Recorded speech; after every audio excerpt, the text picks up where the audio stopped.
Hello friends, welcome to another tutorial in digital electronics. We'll talk about K-maps today. We'll talk about the topic in a very unique manner. In other words, we'll talk about the SOP, sum of products, minterms, minimization and maximization, or expansion, so as to say, in K-maps. So it's kind of a tutorial on understanding a K-map inside out. We're not focusing on solving K-maps for minimization. We are just focusing on the very essence of K-maps. How do they work? What does SOP means? And how are SOPs and minterms related?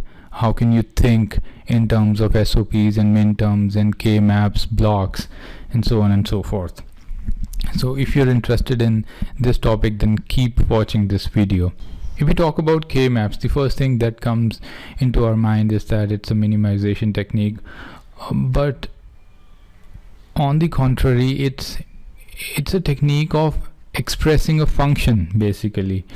So if we talk about a K-map for a 3-variable function, so let us say this is a function a plus bc. Now this looks like a minimized function already, and we could have gotten this expression for this function after solving a K-map if minterms were given. So what is this all about? So the interoperability of SOPs and minterms and minimization and then expansion.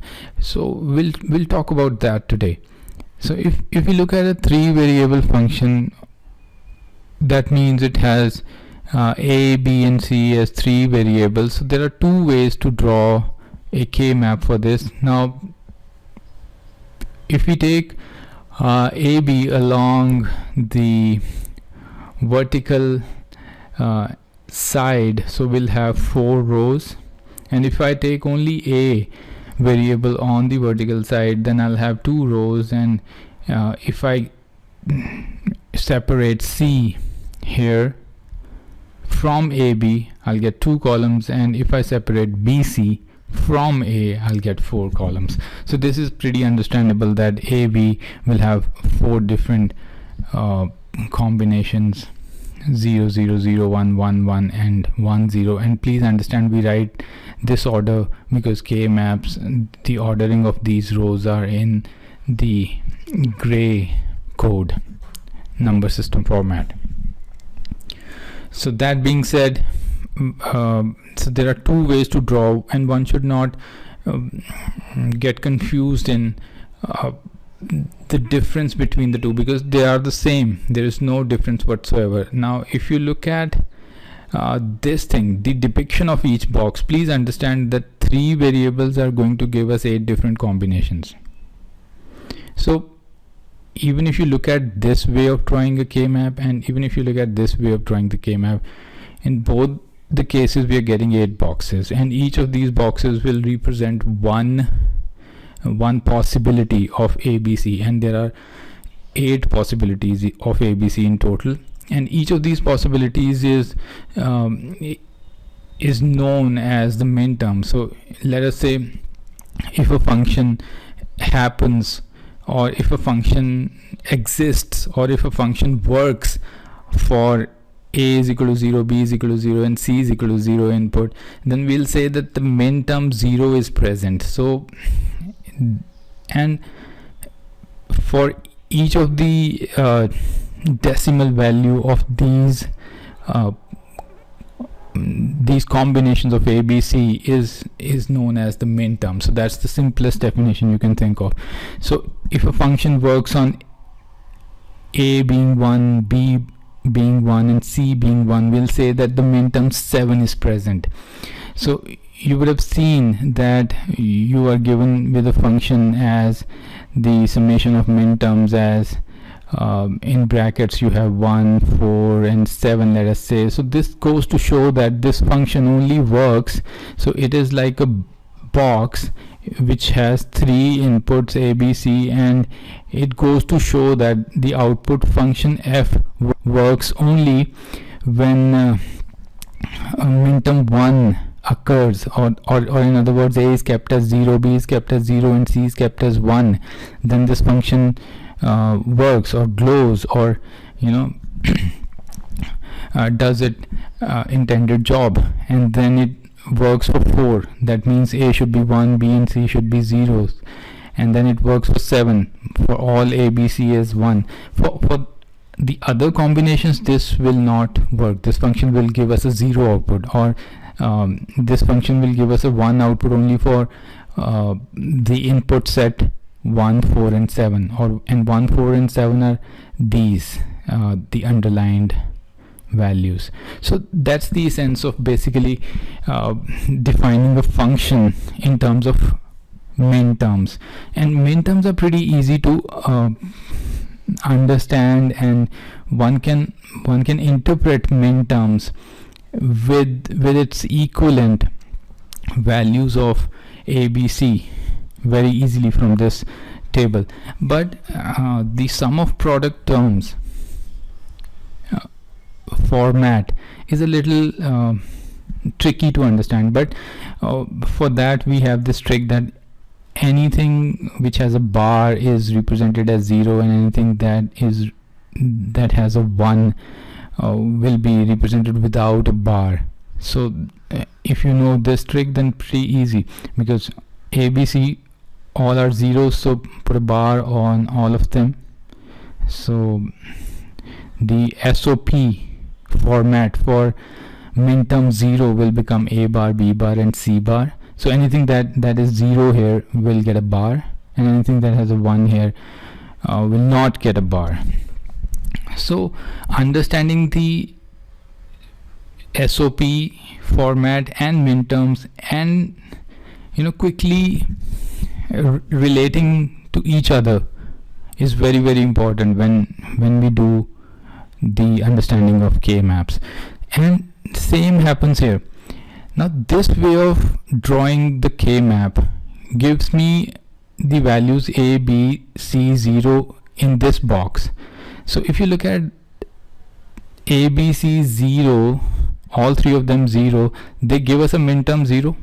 They give us the SOP format a bar, b bar, c bar. So this box is kind of depicting the minterm 0, and it is also depicting the SOP format of a bar, b bar, c bar. And similarly we can easily label all the minterms in the boxes. It could be this orientation or this orientation. It doesn't make a difference, because for any box, if you pick up a random box, for example this box here, the value of a is 1, value of b is 1, value of c is 1. So we know that abc is equal to 1 gives me a minterm 7, and it will give me an SOP of a, b and c. So if by chance the minterm 7 is present for a particular function, then this box will have a 1. So in other words, the function will work if a, b and c are kept as 1. So that being said, once you know the relation between SOP and minterm, and the ways of expressing them in a K-map, then it becomes pretty easy. For example, if you look at this function a plus bc, if we were to put this function into a K-map, that would be known as the maximization technique or the expansion technique. And how do you do that? Because we know that this is a 3 variable function, and each term should have 3 variables. So what we do is we multiply the missing variable in the form of b plus b bar, because we know b plus b bar is 1, c plus c bar is 1. So if a has missing b's and c's, then what we do is we multiply a with a plus b bar and c plus c bar. Now doing so will give me a whole lot of minterms, because this term had missing a. So what we have done here is we've multiplied this with a plus a bar, and further multiplying this, expanding, gives me the terms with all the three variables. So what I'm left with is, and by the way, if you get similar terms, you write them as one, because a plus a is a. So abc was happening twice, so all the redundant terms are written just once. So finally we're left with abc plus abc bar plus a bar a b bar c plus a b bar c bar plus a bar b c. Now if you consult this table, you can easily say what minterms were present in this function, and these are the SOPs, by the way. So we know that for ABC SOP it is so this is going to be 7 and so on. So what I've done here is I've written down all the minterms for these SOPs, and once you know this thing, everything else becomes pretty easy, because all the minterms expressed in SOP format. So now you're left with the task of putting a 1 here, a 1 here, a 1 here in 5, and a 1 here in 4, and a 1 here in 3. Now the minimization techniques come later, we'll discuss them later, but we would have minimized it by taking these 4 and then this, and it would have given us a plus bc. But the fact of the matter is, how do we see the k maps in a holistic way? So that's how we do it. We expand the SOPs into this format, and then we write the minterms in the boxes. And similarly, if we were to write it here, it would have been a 1 here and 1 here, 1 and 1 here, and a 1 in 3. So this is, and this would have straight away given us a. So we'll look into that later on, but this is how you do it. And if we take up the case of a 4 variable function, we know that a 4 variable function, again a, b and c, d. So it's better to write as a 4 by 4 4 rows and 4 columns k map, instead of writing it as a 3 variables on one side and 1 variable on the other side, because that would make the k map pretty long with 16 rows and then 2 columns. That would not make really much of a sense. But again, you can easily now determine what does 0 0 0 0 means. What does this block mean? This block means the minterm 0. So this block is a representative of minterm 0, or the SOP a bar, b bar, c bar and d bar. So you can populate this table very easily now, and you can mark these blocks very easily now. And if you are given with minterms, you can straight away put those minterms in the k map. If you're not given minterms, you're given a function and you were to put this function into the k map, then it becomes there are 2 ways of doing it. The first way of doing it is expanding all this, and that will take forever. And the other way that I want to discuss today is that you simply look at a bar b. Let's start with the first term. So a bar b is this. We know that a bar is 0 and b is 1. So a bar b is this, and this whole row represent a bar b. So we must put a 1 in this row, because this is present in the function. And of course c and d do not matter here. We would have anyway multiplied c plus c bar and d plus d bar to a bar b. So that means for all possible combinations of c, d, a bar b is present. Similarly, let's find out a, b and c bar. So a, b and c bar is these two columns, because in this column C is 0 and this column C is 0. So and AB is only this one. So what we get here is a 1 here and a 1 here. So a cumulative of A, B and C bar is this. A, B and C bar is this. We're not concerned about the presence of. That's a super easy way of understanding this. And now let's look at A bar D. Now A bar is these two are A bar, and D 1 is present in these two. So what we have is the intersection of these two rows and columns, and this is these 4 blocks. So I put a 1 1 here and a 1 1 here, and this is already 1 1, so there's no need to put it again. So these 4 blocks would have represented A bar D, and B of course will happen in all the cases, C of course will happen in all the cases, but the condition that needs to be satisfied is A bar and D. Now if you had labeled these boxes earlier, for example, if you label these boxes quickly, this is 0, this is 1, 2 and 3, this is 4, 5, 6 and 7, 8, 9, 10, 11, 12, 13, 14 and 15. You can label it with this table, because for each value let's take this random value 1 1 0 0. So 1 1 0 0 would be a 12 here, and so that is why we have written 12 here.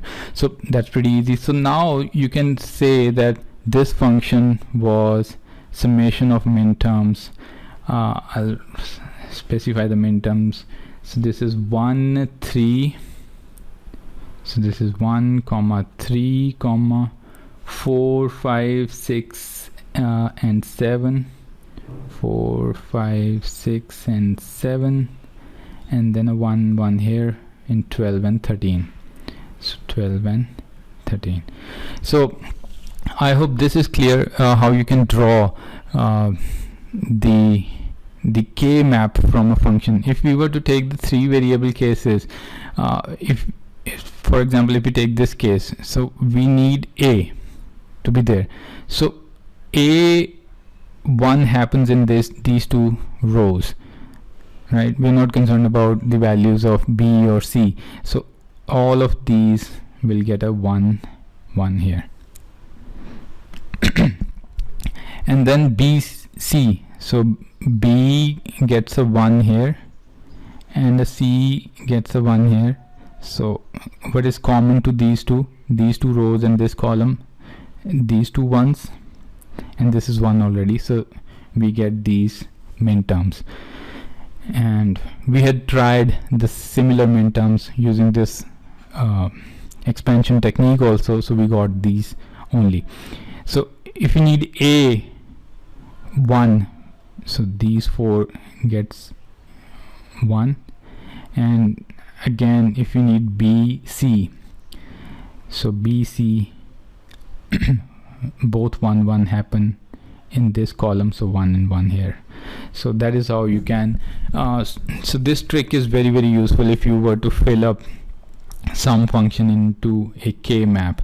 And I hope this tutorial on K map was of help, and you've understood the relation between the sum of products and minterms and minimization and expansion, and how do the reverse technique works and how do the forward technique works. And if you like the video, give it a thumbs up, consider subscribing to the channel. I'll see you around. Take care, have a great day ahead. Bye.